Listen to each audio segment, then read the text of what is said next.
Et pour nous présenter Lucius et Nathalie, on aura Louis Damour, qui est vice-président chez April. Ben, Louis, ça fait peut-être une 15-20 ans qu'il travaille chez April Superflow. Il est bien perçu dans l'équipe, sinon ça là. Louis, c'est un bonne équipe. C'est un leader, respectueux des autres et social. Alors, Louis, une personne dévouée, très sociale, charismatique et sympathique. Il est apprécié de son équipe et de ses clients avec qui il travaille. Louis, à vous la parole. Mesdames et messieurs, collègues, membres de la famille, amis et clients, et aussi clients d'une très longue date qu'on peut voir dans la salle, bonsoir. C'est un honneur pour moi de vous présenter Lucius et Nathalie, des collègues, des patrons, qui avec le temps sont devenus des amis, voire une deuxième famille. Aujourd'hui, nous rendons hommage à rien plus qu'un parcours, nous célébrons une vision et sa continuité. Lucius April est né en 1942 à l'île Verte. Il faut spécifier, pas sur l'île Verte, mais dans le village, qu'au village de l'île Verte.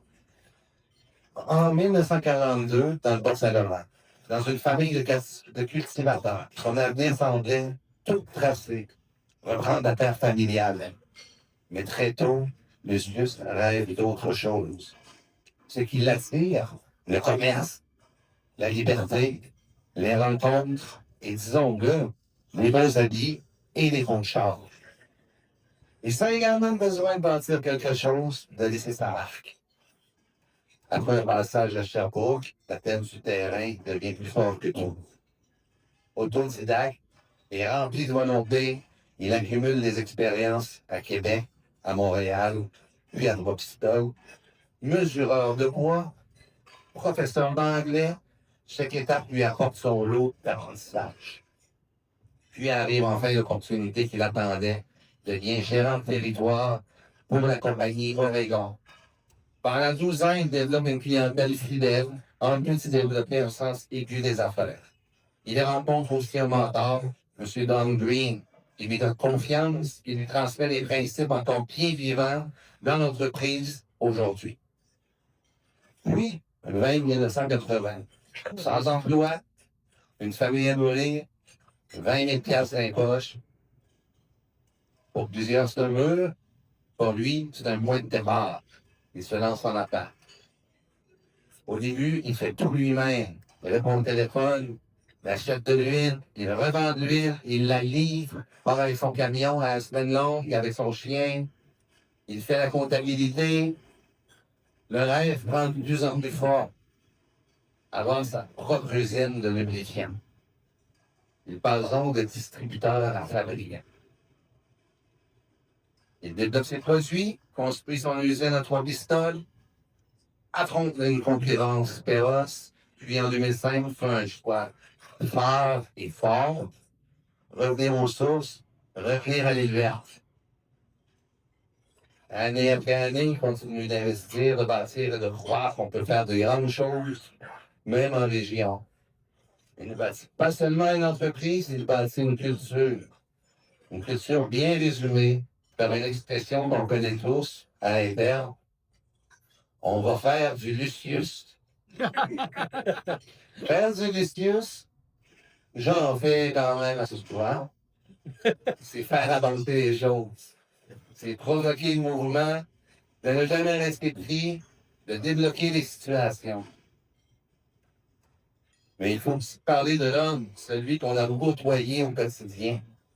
Parce que M. April avait un talent bien particulier, un talent même redoutable.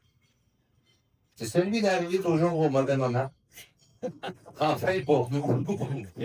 Parce que dès qu'il y a eu une petite erreur, un incident, quelque chose qui dérapait un peu, comme par magie, tu te tournais la tête, tu voyais M. April arriver. Puis là, ici, je vous parlerai pas de la fois où j'ai rentré ma voiture dans la clôture électrique flambant neuf qui venait que M. April venait d'installer. Et je ne parlerai pas non plus de la fois où j'ai testé ma traction intégrale dans la cour de l'usine à la demande d'un collègue dont je vais taire le nom pour frôler le miroir de M. April. Ça, j'en parlerai pas non plus. Il a toujours au bon endroit, au bon moment pour lui. Et là, il posait des questions. Pas une, pas deux, les bonnes questions. Celles auxquelles il fallait répondre. Là, tout de suite. Celles auxquelles il fallait répondre, pas demain, tout de suite, précisément. Alors, disons qu'on a tous appris à aller prêt au cas où Lucius décidait de faire une tournée surprise. Aujourd'hui, ça nous fait sourire. Mais avec du recul, on comprend que c'est aussi comme ça qu'il a élevé les standards, qu'il nous a poussés à être meilleurs, à bâtir une rigueur qui fait encore notre force aujourd'hui. En 2002, Nathalie joint l'entreprise familiale après une carrière de 12 ans comme docteur en chiropratie. Elle débute dans le volet technique, contribue au développement de la gamme de produits et à leur enregistrement auprès des manufacturiers. Elle participe directement à structurer et solidifier les bases de l'entreprise. Mais Nathalie, c'est aussi un style de leadership à part entière. Elle garde ce côté profondément humain, probablement développé dans le domaine de la santé. Elle comprend les gens, elle mobilise, elle rassemble. Et en même temps, elle dirige avec une rigueur et une clarté. Dans un environnement souvent dominé par les hommes, disons-nous-le, elle a toujours avancé avec une conviction simple, transmise par ses parents que rien n'est impossible. Nathalie est une femme d'équipe. Pardon. Elle voit la collaboration, le potentiel des gens et surtout, elle vibre à voir son équipe réussir. Au-delà de l'entreprise, elle s'implique aussi dans les causes qui lui tiennent à cœur, le développement des jeunes et les arts de la scène. Deux passions qui reflètent bien sa vision, faire grandir, inspirer et créer. Depuis quelques années, Lucius lui a passé le flambeau et se tourne vers ses passions. La terre, les tracteurs, les voitures de collection, ses animaux. Pour la première fois, il prend le temps de regarder, de réfléchir, de se souvenir. Aujourd'hui, nous célébrons quelque chose de rare, un héritage vivant, un bâtisseur, accompagné de celle qui fait évoluer son œuvre dans le temps.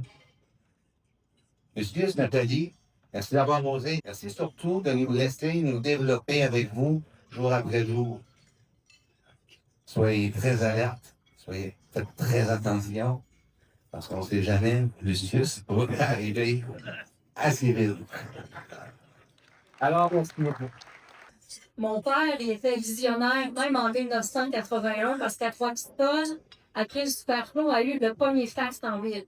Même la Sûreté du Québec venait faxer ses documents chez nous. Fait que c'était un peu comique de voir ça. Il fallait sortir du bureau, les polices rentraient, fait que c'était leur affaire.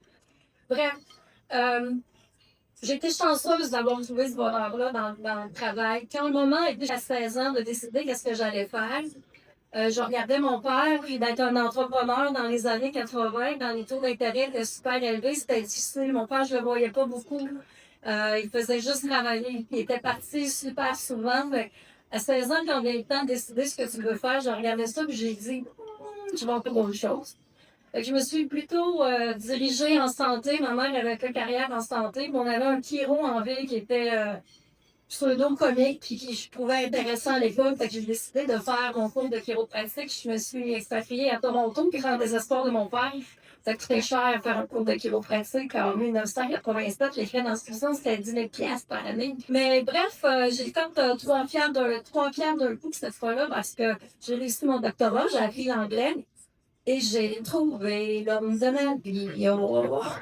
J'ai rencontré mon mari, lui aussi, qui est chiropraticien, un cowboy de Winnipeg que j'ai réussi à faire venir à Trois-Pistoles. Et pendant 12 ans, on a travaillé tous les deux à travers nos 3 cliniques chiropratiques optimales. Je comprends pas pourquoi on avait choisi ce nom-là avec du recul optimal, parce que ça faisait mal à l'échelle les chiro, mais bref, on a continué ça jusqu'à ce que l'appel d'une entreprise familiale revienne. C'est fort, cet appel-là. Quand ça arrive, c'est presque un retour aux sources, puis l'appel, tu n'as pas le choix d'écouter, surtout quand c'est ton père qui le fait, qui donne un deadline, puis qui dit tu viens à Noël ou bien je vais à la compagnie, ça va aider à me décider. Donc, j'ai joint la compagnie, comme Louis l'a dit, en 2002. J'ai fait ma classe tranquillement, pas vite. J'ai été chanceuse parce que les entreprises familiales, parfois les relèves, c'est difficile, mais mon père m'a fait confiance rapidement et j'ai commencé à bien m'occuper. Puis je sais que tu as dit 8 minutes, mais là, vu que c'est ma fête, puis que j'ai le micro, je veux prendre le temps pour parler un peu de ces gens-là qui ont fait équipe avec moi depuis 2002.